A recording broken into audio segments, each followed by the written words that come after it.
Voilà. J'ai connu un couple, je ne vais pas situer géographiquement, parce que les enfants nous suivent en ce moment, parce que leur père avait l'habitude de faire ça à leur maman. Et puis quand la maman allait avec un autre homme, l'homme devenait impuissant. Oh là là. Sauf que leur maman a rencontré aussi garçon, qui a travaillé sur elle de telle sorte que son mari pouvait faire l'amour avec toute autre femme, il était bien. Mais quand il revenait, il arrivait chez sa femme et lui ne se levait plus. Il était mort. Il était mort. C'est bien ça l'a énervé tellement. Donc, et puis j'ai aussi une histoire très triste de dispute de femmes qui s'est achevée par 2 décès. Le mari est mort à 13h et l'amant est mort à 14h le même jour. Oh là là. Ça s'est terminé très mal. Parce que le mari avait voulu venger l'intimité de sa femme. Donc il faut faire très attention. Je ne vais pas dénigrer, mais il y a des autosuggestions que nous pouvons nous faire. Vous savez, moi, quand la jalousie veut monter en moi, parce que je suis aussi humaine comme vous autres, des fois je regarde la femme, je dis, mais attends, donc voici quelqu'un qui est debout et il y a une fente quelque part dans son corps. C'est pour ça qu'on doit tuer les gens. Il faut aussi comprendre, généralement, lorsque la femme devient infidèle. Bernardo Basson, au pas de course, nous prenons la dénonciation de ce matin. Parfait, ici, comme c'est vendredi, aujourd'hui, j'ai une dénonciation encore assez particulière qui m'a un tout petit peu gêné. Alors, un jeune homme m'a contacté, il m'a téléphoné, on a longuement échangé, il m'a dit qu'il a 28 ans et que depuis quelques mois, depuis 9 mois précisément, il entretient des rapports particuliers avec une dame. Il m'a dit qu'au départ, la dame ne lui avait pas dit qu'elle est mariée officiellement, parce que quand il se voit, elle n'a pas d'alliance et tout, mais que depuis 3 mois, elle lui a dit. Et que après qu'elle le lui ait dit, il n'a pas arrêté la relation avec elle et ils sont allés en rapport sexuel un samedi, il y a effectivement 3 mois, et que depuis ce jour-là, il n'a plus jamais eu d'érection. Donc jusqu'aujourd'hui, il me dit, parce qu'il a une compagne avec qui il vit dans la même maison, ils ont un enfant d'1 an, il me dit qu'il n'a plus jamais eu d'érection. Il est allé rencontrer les médecins. Les médecins ont essayé de lui faire comprendre que parfois c'est le stress, parfois les artères sont obstruées. Il leur dit vraiment, je ne vis pas ce que vous me dites là. Moi, je vous dis que je ne comprends pas de problème.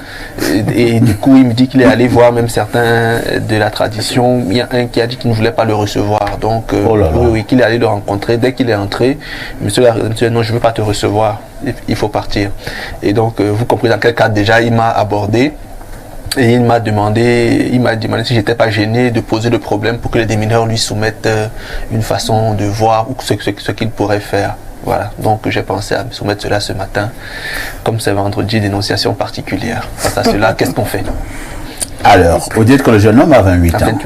Il entretient une relation depuis 9 mois avec une dame mariée. Elle est mariée. Mais il dit qu'au départ, je voulais justement demander la dame à quel âge? Elle a 48 ans. Donc le double de l'âge presque du jeune homme.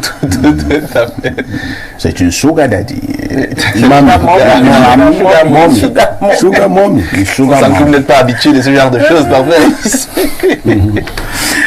Daddy, c'est pour les papas. Daddy, c'est pour les papas. Donc, une sugar mommy. Une sugar mommy. Alors, Pierre Blériot, on vous appelle parfois le sage. Je vois que ça, c'est un problème, il faut beaucoup de sagesse. Je ne te pose même pas une question. Et demain, c'est on fait comment? Non, c'est difficile. Là. Mais il faut d'abord dire ce qui se passe. Pour que d'autres... Moi, je veux sauver les vivants. Il y a déjà des morts, il faut sauver les vivants. Vous savez, les lois qui sont fixées, que ce soit dans les livres saints, dans les codes civils, pénaux et autres, reflètent souvent une réalité mystique qui n'est pas dite aux gens. Quand on nous dit, je ne dis pas on nous dit que de ne pas aller avec la femme d'autrui, c'est parce que dans certains mondes mystiques, il y en a qui séjournent dans leur femme. Ah bon? Vous voyez, il y a des hommes qui séjournent dans l'intimité de leur femme. Incroyable. Lui, il est chanceux. Il y a des gens, par exemple, qui ont leur serpent, qu'ils font séjourner dans l'intimité de leur femme. Dès que tu entres, ça te mord, c'est fini. Attends, Blériot, tu es sérieux là? Oui, oui. Oh là là. Oui. Mais ce sont des gros sorciers, des gros méchants. Des sons des hommes fidèles. Donc, quand vous trouvez... C'est quoi ces histoires de mettre le serpent dans l'intimité de ton époux? Quand vous trouvez une loi... Vous êtes un vampire. Entre-temps, lui-même, il fait. Entre-temps, lui va avec les femmes des gens. De toutes les façons, pour le moment, c'est le jeune. Donc, on n'aide pas le jeune enfant, c'est ce que nous faisons là. Donc, ce que vous dites là, si c'est même pour qu'on amène avec le langage là, pour raconter le monsieur, je crois que tout va se gâter. Parce que si vous commencez à lui faire des réflexions du genre, entre-temps, il dit que bon, sortez de chez moi. Partez. Donc, il faut le dire aux jeunes gens. Il faut le dire à tout le monde. Il y a des femmes piégées. Donc vraiment, nous devons fuir la femme à autrui. Il y en a qui agissent aussi après coup. Quand ils se rendent compte que vous allez avec sa femme, il va féticher. Alors, si ce monsieur est allé féticher, ça, c'est encore plus facile. Mais s'il séjourne dans sa femme, il ne va même pas vous recevoir parce que c'est lui-même qui est là-bas. Donc, quand tu prends là-bas, tu as des après. Maintenant, comme Dieu est capable de tout ça, c'est autre chose. Deuxième chose, le jeune homme ne peut pas nous dire qu'il ne savait pas que c'est une femme mariée. Moi, j'en doute un peu. Je pense qu'il voulait jouer le gigolo, elle donnait un peu. Non, il ne peut pas nous dire qu'il ne savait pas que c'est une femme mariée. Il savait. Il ne connaissait peut-être pas le mari. Mais lui, il était même dans quelle intimité avec une femme de cet âge-là sans découvrir quelques alentours. Il peut ne pas savoir. 28 ans pour les hommes, c'est un gosse. Non, c'est pas un gosse quand tu fais les mauvaises choses. Et veiller que la femme de 28 ans. Il savait que cette femme était mariée. Donc, il faut d'abord qu'il arrête de jouer à ce jeu-là. Il savait. Sauf qu'il croyait que c'est une femme mariée à un homme normal. Il vient de découvrir qu'elle est mariée à un homme anormal. Il peut rencontrer des hommes spirituels capables d'arrêter les effets de ce qui lui est arrivé, si nous concevons que c'est exclusivement spirituel. Mais aussi, ça peut être un problème physiologique. Hein. La dame peut souffrir d'une maladie qui handicape sexuellement les hommes. Il faut le dire. Il y en a aussi? Oui. Il y a des maladies qui sont telles que si vous la contractez auprès de quelqu'un, votre force sexuelle chute totalement. Donc, il faut qu'il regarde donc des deux côtés. Alors, il y a eu une idée venant d'abord de Charles Chacon qui suggérait déjà, après certaines étapes, que le garçon puisse se rapprocher du monsieur cocu. Quelle est votre analyse à ce niveau? Non, moi je ne conseille pas ça. On ne sait pas comment ça peut tourner là. Non, il peut y laisser tout. Non, puisque celui qui lui fait ça n'est pas un garçon. Si c'est lui qui l'a fait, c'est pas un garçon de cœur. Mais je crois que celui qui va le soigner, si c'est dans le cadre de la tradition, lui dira la voie qu'il faut emprunter. Maintenant, je vais conclure en disant aux hommes qui aiment piéger leurs femmes, c'est bien, c'est vos femmes, mais c'est pas vos propriétés. Voilà. Il faut faire très attention. Parce qu'il y a des gens aussi qui sont capables de vous rendre ce que vous avez mis dans votre femme. Voilà. J'ai connu un couple, je ne vais pas situer géographiquement, parce que les enfants nous suivent en ce moment, parce que leur père avait l'habitude de faire ça à leur maman. Et puis quand la maman allait avec un autre homme, l'homme devenait impuissant. Oh là là. Sauf que leur maman a rencontré aussi garçon, qui a travaillé sur elle de telle sorte que son mari pouvait faire l'amour avec toute autre femme, il était bien. Mais quand il revenait, il arrivait chez sa femme et lui ne se levait plus. Il était mort. Il était mort. Bien, ça l'a énervé tellement.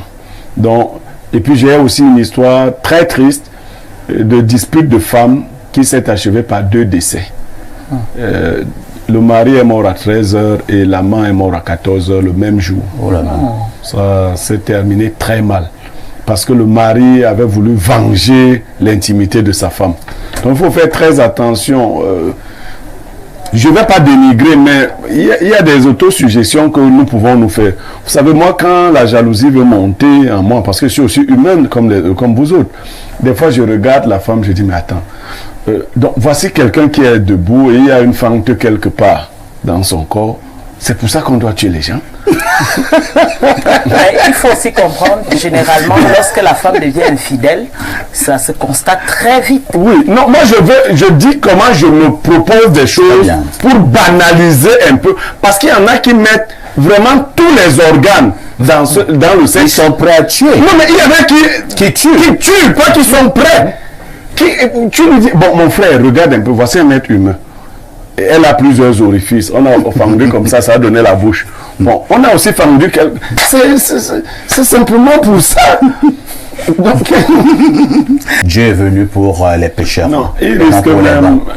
Est-ce qu'on peut sauver ces garçons? Moi, il faut qu'on le sauve. On peut aussi, mais il peut aussi tout perdre. Hein, parce que je vous raconte brièvement. Il y avait un jeune homme qui habitait chez son oncle.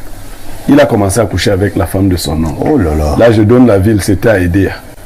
Son oncle a appelé ses autres frères, leur a dit, voici notre fils qui m'a arraché la femme à la maison. Incroyable. Bon, on va lui épouser une femme. Comme ça, on lui a cherché une femme, il a refusé sa femme. Il ne veut que la femme de l'oncle. Il voulait que la femme de l'oncle. Il est fou actuellement à Edea. Actuellement. Il marche à Edea, il est fou. Blériot, je préfère prendre un verre d'eau.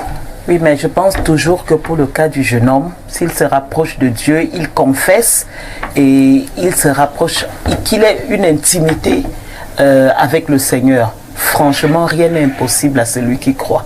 Je dis déjà, s'il dit la vérité, dès le départ, il n'était pas au courant. C'est vrai que, vu l'âge de la dame, il est quand même parti avec un peu d'intérêt. Parce qu'une femme de 48 ans, qu'est-ce qu'elle va te donner? Peut-être un peu d'argent, elle va te servir toutes les positions, sûrement qu'une jeune ne pourra pas te servir et tout. Donc, il y avait quand même quelques... Ça dépend. Il y avait quand même quelques intérêts parce qu'il n'a pas pris cette femme pour rien. Il n'a pas accepté les avances pour rien. Merci donc vraiment beaucoup, qu'il aille, qu'il se confesse, qu'il cherche une église où il va prier, il va se confier au prêtre, au pasteur particulièrement. Et puis on va ça peut aller.